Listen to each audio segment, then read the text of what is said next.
That should do it. Yes, it is. It's doing it. Good morning. Hey, happy Thursday, all you wonderful ponderers out there. I am your host, Joel Rissinger, and yes, you've guessed it. This is the Pondering podcast and radio program. We are glad to have you here. Hope you're having a good week. Hey, you've turned the corner. You got through hump day. Now you're on the home stretch. It is officially Friday Eve, or pre-Friday, as I like to call it, here on the Pondering Radio program. And that's good. That's good. You can see the light at the end of the tunnel, and hopefully now it's not a train. So I'm glad you're with us. This is Pondering, the show where we ponder things. We dig deeper than the sound bites and the surface, and we talk about them. We do not check our brains at the door. We do not compartmentalize our lives, especially our faith, and say, okay, well, it's not Sunday, so we can't speak of issues of faith and the Spirit and the truth.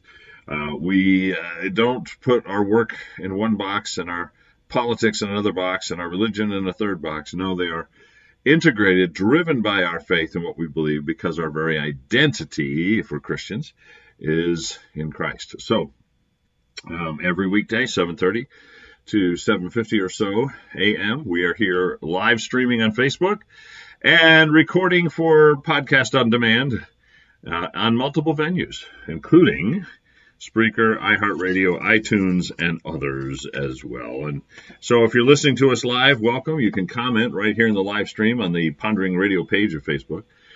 If you're listening to us later via podcast or watching the video that we post on the Pondering Radio page every day, you can still participate. You can post on the Pondering Radio page 24/7. You can call and leave a voice message at 860-500-7163, 860-500-7163.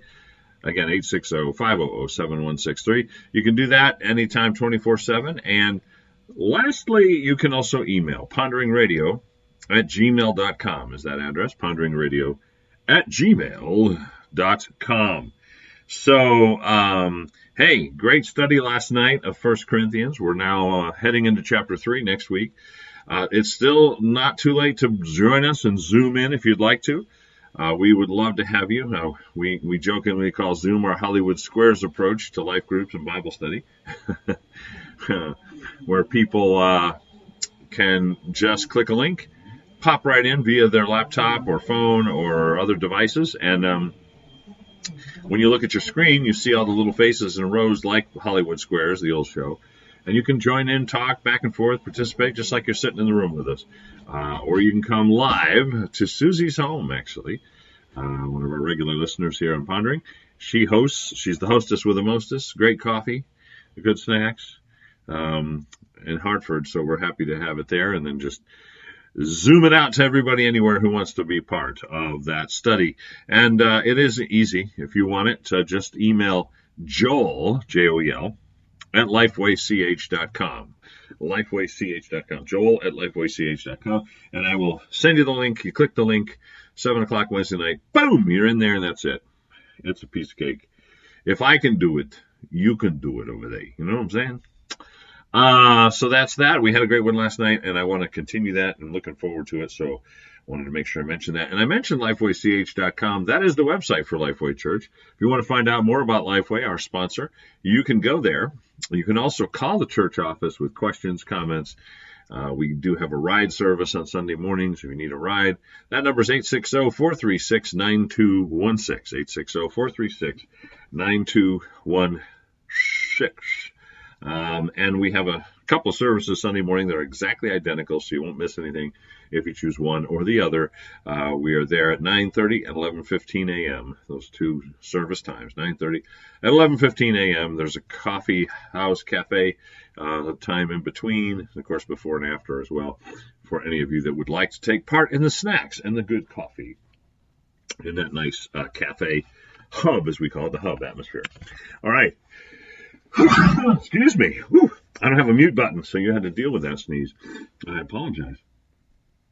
I have an exciting opportunity today I want to let you know about, and that is that I will be interviewed live on the air at 10 after 8 Eastern Standard Time on the Talk of Connecticut which is a network of stations, primarily WDRC, which on the AM dial is 1360 AM.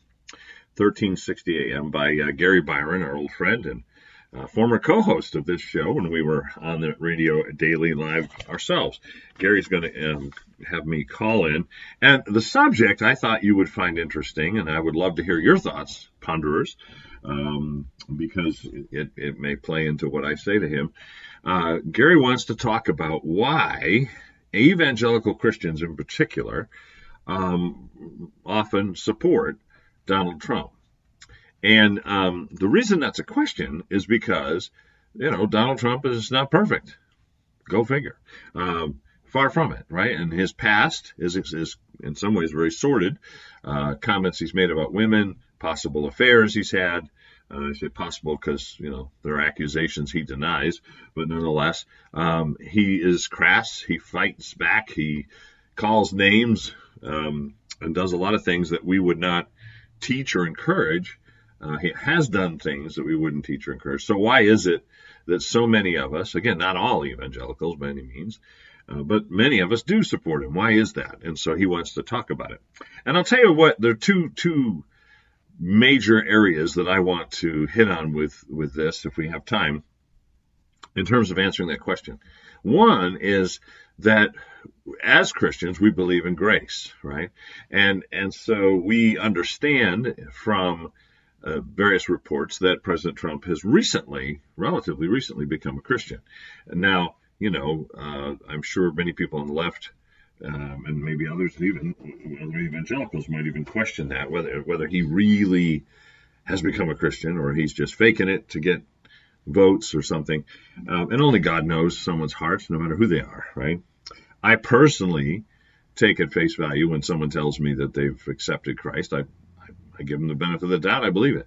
And I do see some evidence of that in the president's life that would suggest he really did. Right around just before the election, I believe it was. So when someone comes to faith, we believe, and let's say the president is sincere about that their past is forgiven. It's wiped out. Now, if there are natural consequences and penalties that have to be served because of past sins and mistakes, then that is the way it is, right? That's life, as they say. If the president had an affair, for example, and got someone pregnant, and he had to deal with that and take care of that child and make sure that mother was, cared for, that would be a natural consequence of sin. That becoming a Christian wouldn't change that. In fact, if anything, it would inspire him or anyone to be more diligent in caring for that child, not less, right? Again, this is alleged. Those affairs are alleged, but I'm just throwing it out there as an example. So when someone comes to faith, we believe they're forgiven. And we don't stand around saying, well, before he was a Christian, he smoked crack, or he did this, or he grabbed women in the butt, or he said these words. That is covered by the blood of Christ. It's water under the bridge to us, which explains a lot about why we don't get all in a huff when they talk about past failures of the president. The other thing we recognize as Christians is that there is grace for us after we're saved as we move toward maturity, which is a process, right? In other words, maturity doesn't happen like that. You don't accept Christ, pray the prayer, and then poof, instantly, why, look at me, I've arrived, and you have all the answers and you do everything right. You don't make any more mistakes. You read the Bible and instantly understand every word cover to cover. It doesn't happen. It takes time. The Holy Spirit is patient. He does his work one step, one day at a time. And there are other Christians that help you grow and teach, and God uses that. And it doesn't happen overnight. So we don't expect that if the president became a Christian 3 years ago, suddenly he is at the peak of maturity. Especially when he's under fire, being accused, being attacked, being, people trying to tear him out of office constantly. There's never been a moment's rest in that since he took office, or even before, since he declared he was going to run for office. And so it's difficult for a baby Christian to go through that without lashing out, fighting back, saying things probably they shouldn't say. And even mature Christians stumble in that regard. I'm sure none of us can identify. Except maybe the host. No, I can definitely identify. And so there's the whole idea of grace and maturity and the process of maturity that we have to take into account when we see someone new in the faith, even our president. Good morning to Linda. Good morning to Leanne. By the way, I see you both have joined. It's great to have you with us today. Anybody else I missed? So that's one area I want to discuss with Gary. The other is this whole issue of policy versus personality, or the person in general. We, I think, as hopefully mature Christians, are able to separate those, the policy from the person or personality. For example, this is let me move away from President Trump for a minute. I might like someone's personality. I have friends who are liberals who I like a lot, but I don't agree with their policies, and I wouldn't want them in office. And I would oppose them if they were in office, not as people, but as policy wonks or leaders. I would say, oh no, time out. And I've been in that situation before. Maybe some of you have as well. It can happen in a company too. You really like somebody, then they become a boss, and you see the things they're trying to do, and you go, whoa, wait, that's not going to work. That's bad. No, we don't. You don't hate them. You hate their policy. Conversely, you might have someone you really don't like at all. They become a boss, but what they're doing is good, and you see it, and you support it because it's the right thing to do. And I think regardless of the president's gruff, rough tweets or whatever, or name calling or whatever he does at times that people don't like, his policies are why many evangelical Christians support him. And I'll give you a list. I've got a list here. There's probably more, and we probably won't get to all these on the radio when Gary and I talk here in a few minutes.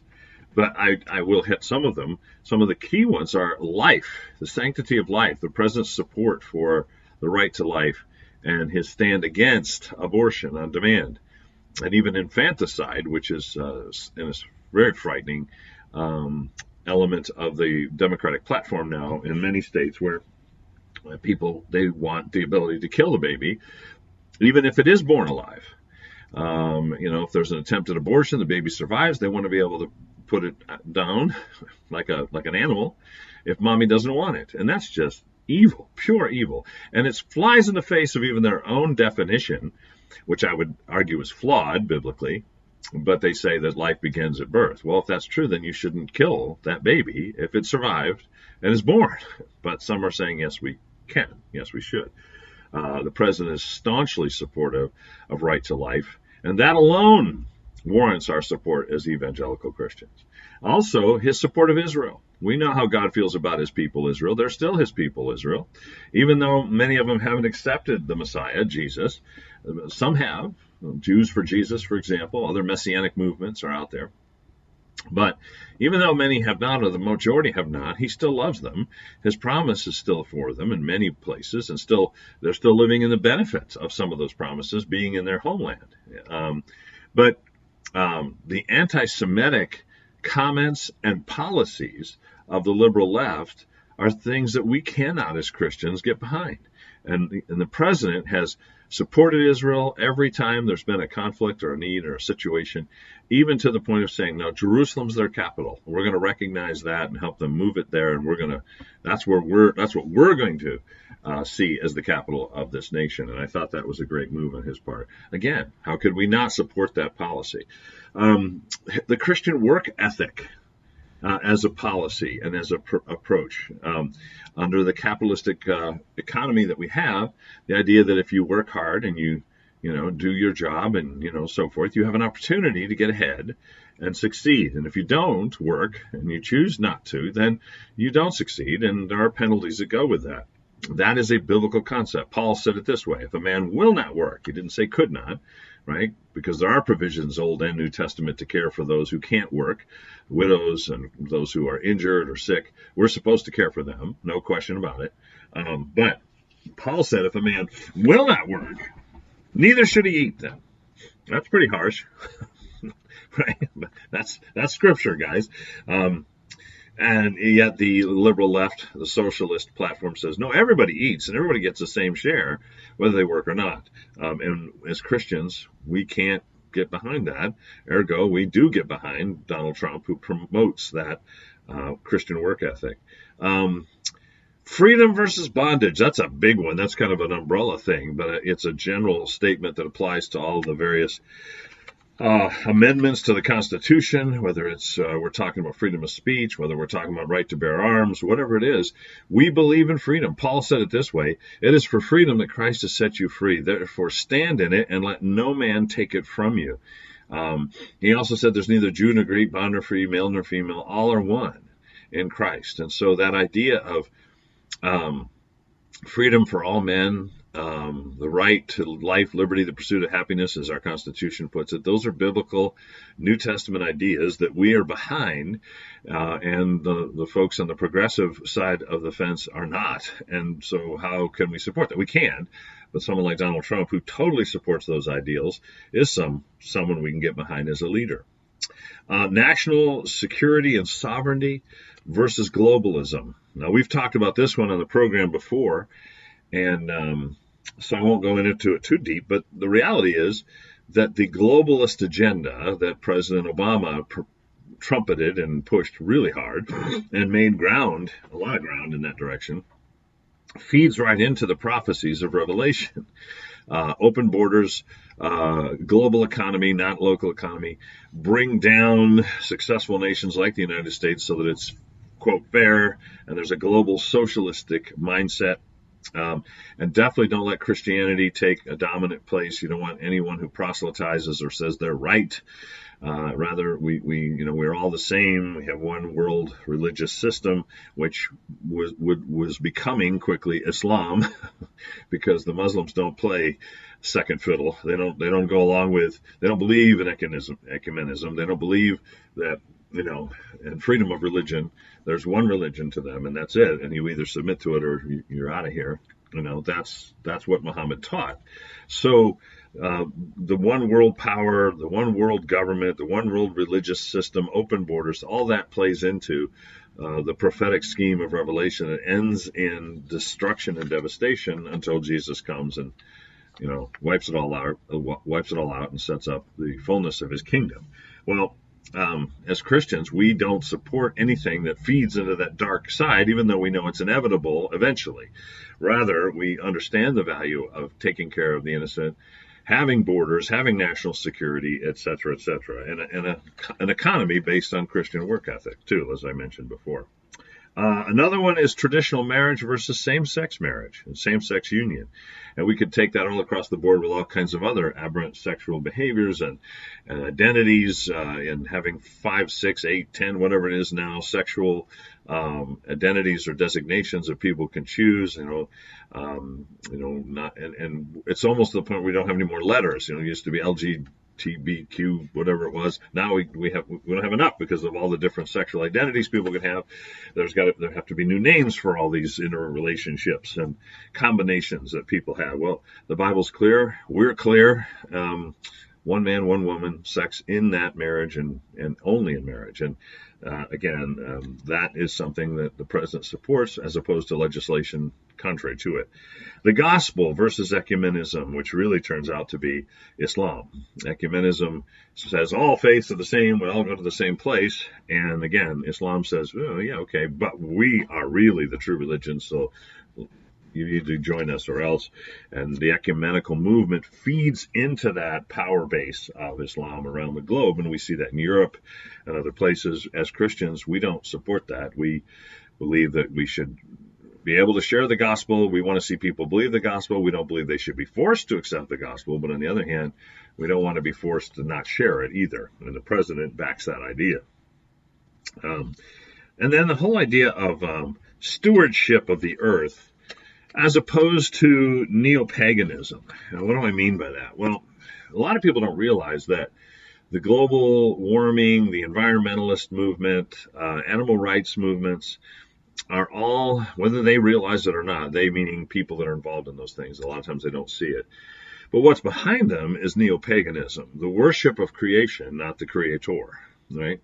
The idea that we are subject to Mother Earth, and we are subject to the animal kingdom or the environment itself. That is neo-paganism. It's the worship of the creation. The Bible's clear. We worship the Creator, not the creation. Now, we're stewards of that. We're supposed to take good care of it, and that's true.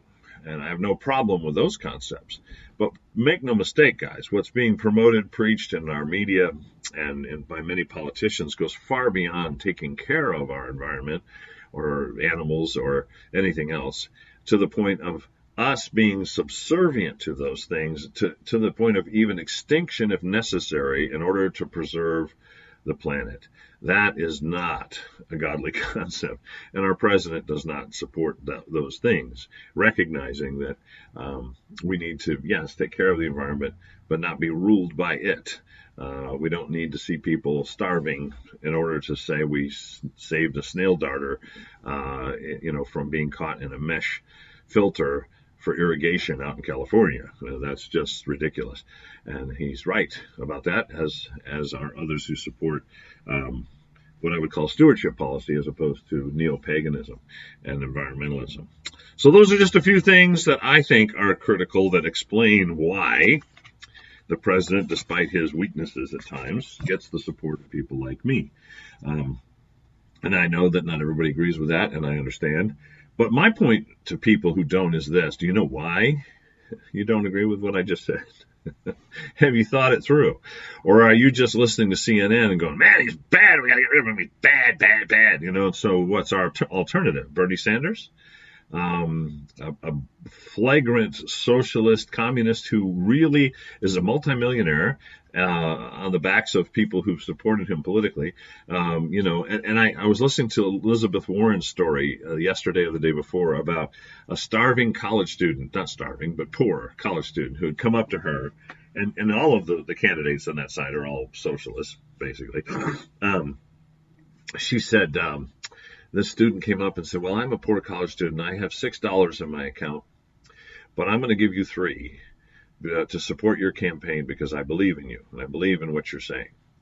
And she was talking about that and how that moved her. Well, I should have moved her to give the girl some money and not take her $3, number one.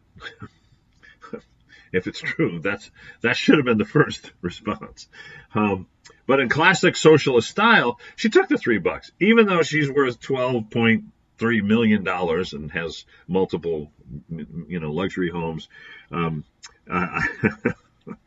She took the $3 from the kid with $6 to her name, so she could tell the story, and that is classic. That's how Bernie became a millionaire. That's how she became. This is how it works, and we don't believe that, don't support that, can't afford to see that. So yeah, it's about policy, not personality. It's about grace and maturity, not judgment and condemnation for past sin.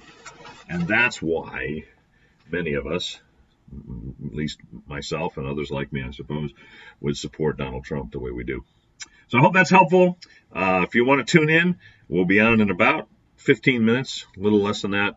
WDRC AM, that's 1360 AM. There's some FM options for that, and there's other stations in the network that'll carry the same interview. I just don't know all the rest of the call numbers and whatnot. If you go online, though, to WDRC AM, 1360 AM in Connecticut, you'll find those links, and you could listen online if you're far away. And if you're in the neighborhood here in central Connecticut, WDRC is a pretty powerful station, so you can pick it up wherever you may be. Appreciate your thoughts afterwards to know how you think it went and whether or not I stuck my foot in my mouth and swallowed. That's always something I want to avoid doing. Right? So we'll be back tomorrow with more, and hope you can join us. Tell your friends, neighbors, and even complete strangers about Pondering every weekday, 7:30 a.m. In the meantime, as I always tell you, stay in the Word. Keep on praying. Do not check the brain at the door. Keep on pondering. And we'll be back tomorrow at 7:30. Bye for now.